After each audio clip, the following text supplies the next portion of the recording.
All right, so I painted this with Rust-Oleum. This was solid aluminum. I sanded it, painted it a few layers, let it dry completely. I'm kind of curious, what if I went over the words on this with a white paint pen? Would that look dumb or would that look cool? I don't know, let's do it and see. All right, so what do you think? I mean, I'm gonna do more layers. This is just a first pass. That's not terrible. I don't think it is. All right, I painted it white on the words. I got it painted red to match the red on the shackles, which matches the red on the Jeep logo, which matches the red on the Blood Money. I think that turned out okay for me doing it myself.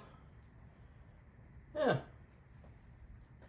So I've had people ask, hey man, why don't you just go ahead and get you one of them Factor 55 Fairleads? Listen, I got a GoFundMe that I'm gonna, I'll take up donations. But if you ever price one of those, they're about 280 bucks. So yeah, the Harbor Freight one works fine for now. We're just gonna sport that, okay? Function over cost. Now, you know, if I were to stumble across a bunch of extra money, maybe I could get one, or if someone gives me one, then great, that's awesome. But right now, that's gonna look just fine. So anyway, I just kind of wanted to show off the doodad, all painted up. Thanks for watching.